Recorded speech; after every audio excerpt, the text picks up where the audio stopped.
हर हर महादेव। माता पार्वती की जय हो, गणेश जी की जय हो। आज मैं आप लोगों को कथा सुनाने जा रही हूँ, भगवान शंकर और माँ पार्वती के विवाह की कथा। हमारे पौराणिक ग्रंथों में अनेकानेक देवी देवताओं के विवाह का वर्णन है, किंतु जैसी भव्य सुंदर बारात का वर्णन भगवान शंकर और माँ पार्वती के विवाह के संदर्भ में दिया गया है, उसकी तुलना कहीं भी नहीं हो सकती है। इस बारात के विषय में कहा जाता है कि इसमें संसार के सभी प्राणी सम्मिलित हुए थे और उनके भार से पृथ्वी अपनी धुरी पर झुक गई थी। उसे संतुलित करने हेतु भगवान शंकर ने महर्षि अगस्त्य को अपने आशीर्वाद और उनके समस्त पुण्य फल के साथ पृथ्वी के दूसरे छोर पर भेजा, तब जाकर पृथ्वी का संतुलन सही हो पाया। माता पार्वती का भगवान शंकर को तपस्या कर विवाह के लिए मना लेना भी एक असंभव कार्य था, क्योंकि माता सती के देहवासन के पश्चात महादेव वैरागी हो गए थे। जब वे विवाह हेतु मान गए तो उनके विवाह की तैयारी में त्रिलोक जुट गया। भोलेनाथ ही एकमात्र ऐसे देव हैं जो देव, दैत्य, मानव, दानव, असुर, राक्षस, गंधर्व, नाग, किन्नर, यक्ष, भूत, प्रेत, पिशाच, बैताल, डाकनी, शाकनी, यातुदान, ब्रह्म राक्षस और इसके अतिरिक्त भी समस्त जातियों के लिए पूज्य हैं। इसके अतिरिक्त वे पशुपतिनाथ हैं। इसी कारण पशु जाति भी उनके विवाह में सम्मिलित होने के लिए तत्पर थे। इनमें से कई तो ऐसे हैं जो एक दूसरे के घोर शत्रु थे, किंतु देवाधिदेव के विवाह में सम्मिलित होने के लिए सारे मतभेद को भुला दिए।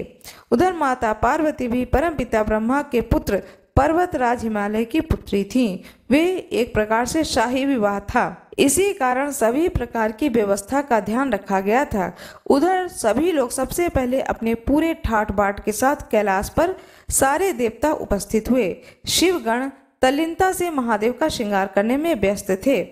जटाजूट, नाग, रुद्राक्ष, भस्म, मुंडमाला इत्यादि से उनका श्रृंगार किया गया।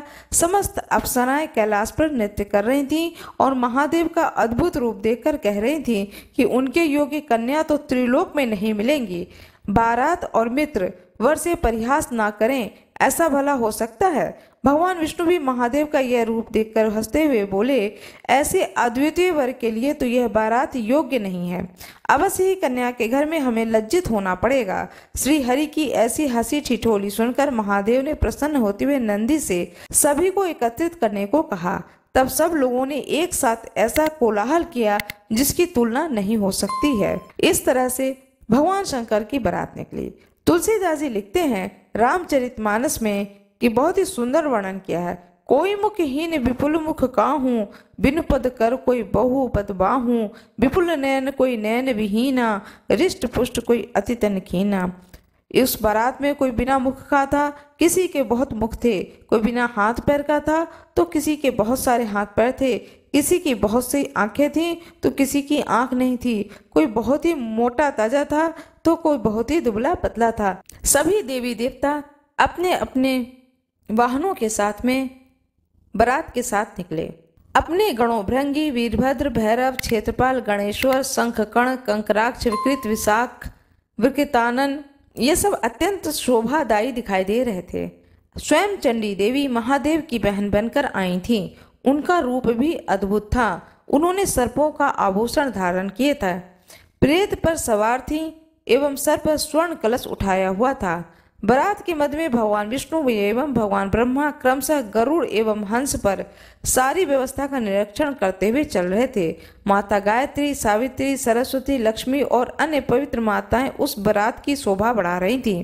सप्त ऋषियों सहित सभी ऋषि मुनि स्वास्ति गान करते हुए चल रहे थे। देवराज इंद्र समस्त देवताओं से एवं कुबेर, यक्षों एवं गंधर्वों से घिरे चल रहे थे। श्रेष्ठ मनुष्य इन सभी के दर्शन कर स्वयं को धन्य मानते हुए आगे बढ़ रहे थे।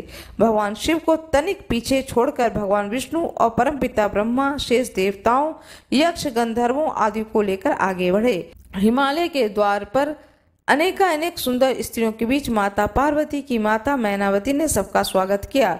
श्री हरि, ब्रह्मा जी और सभी देवताओं का सुंदर रूप देखकर मैनावती अत्यंत प्रसन्न हुई एवं व्यग्रता से भगवान शिव के आने की प्रतीक्षा करने लगी।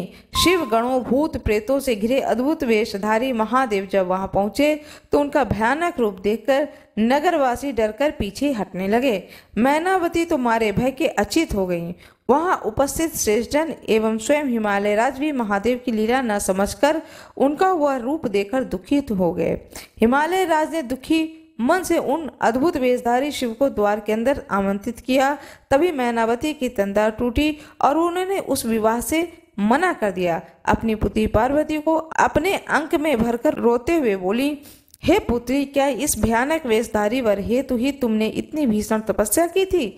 अपनी ऐसी सुंदर और कोमल पुत्री, जिसकी संसार में कोई तुलना नहीं है, को मैं कदापि इस औघड़ के हाथों नहीं सौंपूंगी। पता नहीं नारद को मुझसे कौन सा ऐसा बैर था जो तुम्हारा लगन इस भभूतधारी के साथ लगवा दिया। चाहे मेरे प्राण ही क्यों न जाए, किंतु मैं ये विवाह नहीं होने दूंगी। इस प्रकार मैनावती अपने पुत्र को पकड़े विलाप करने लगी। तब माता पार्वती ने मैनावती को समझाते हुए कहा, हे माता, तुम महादेव की इस लीला को नहीं जानती हो। वैसे भी मनुष्य के प्रारब्ध में जो होता है उसे वही प्राप्त होता है। तब हिमालय राज ने अपनी पत्नी को समझाते हुए कहा कि प्रिय, तुम कदाचित अपनी पुत्री को नहीं पहचान रही हो।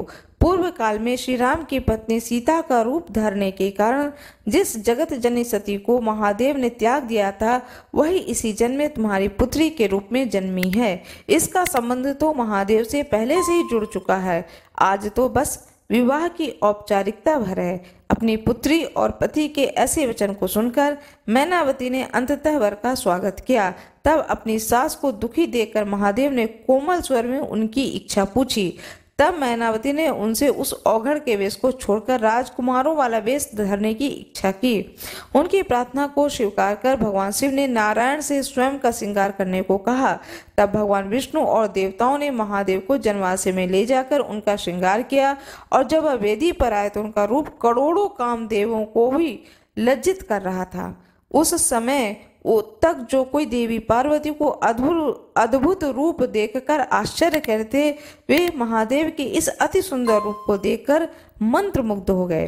विवाह से पूर्व वर वधु पक्ष द्वारा अपने कुल का परिचय देने की रस्म आई।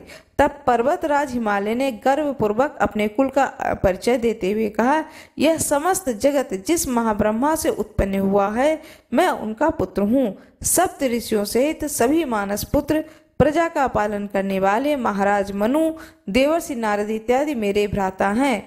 महापर्वत मेरु की पुत्री मैनावती कन्या की माता हैं और संसार के सभी पर्वत और वनस्पति उनके संबंधी हैं। यह कहकर हिमालय ने वर से अपने कुल के परिचय देने को कहा। यह देखकर सभी ने महादेव की ओर देखा, किंतु वे मौन बैठे रहे। तभी हिमालय ने श्री हरि एवं अपने पिता ब्रह्मा जी से वर के कुल का परिचय देने को कहा, किंतु वे दोनों भी मौन बैठे रहे। तभी सभी को दुविधा में देखकर देवर्षि नारद ने अपनी वीणा बजाना आरंभ कर दिया। यह देख करके मैनावती ने उनसे पूछा, इतनी गंभीर बात पर वे अपनी वीणा की ध्वनि को क्यों दे रहे हैं? तब नारद जी ने कहा, हे देवी, मैं आपको महादेव की उत्पत्ति के विषय में संकेत दे रहा हूँ।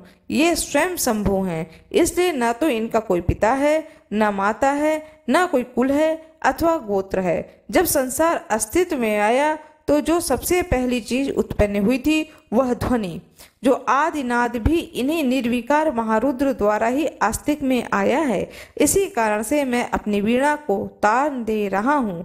यह सुनकर हिमालय और मैनावती महादेव के चरणों में झुक गए एवं विधि पूर्वक देवी पार्वती का विवाह भोलेनाथ से किया।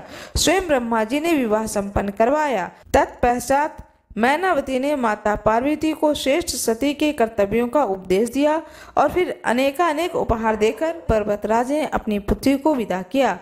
जो कोई भी भगवान शिव और माता पार्वती के विवाह की इस पावन कथा को सुनता है, उनके सारे कष्टों का नाश होता है। जिस किसी का भी विवाह होने वाला है, वे इस कथा को अवश्य सुने। यदि किसी कन्या अथवा वर के विवाह में विलंब हो रहा हो तो इस कथा को सुनने से शीघ्र ही उन्हें मन चाहे वर वधु की प्राप्ति होती है। हर हर महादेव। बाबा भोलेनाथ की जय, माता पार्वती की जय, भगवान गणेश की जय, भगवान विष्णु की जय, सभी देवी देवताओं की जय, ऋषि गणों की जय। मेरा ये वीडियो कैसा लगा कृपया वीडियो को लाइक करें, चैनल को सब्सक्राइब करें, बेल आइकन दबाना ना भूलें। धन्यवाद।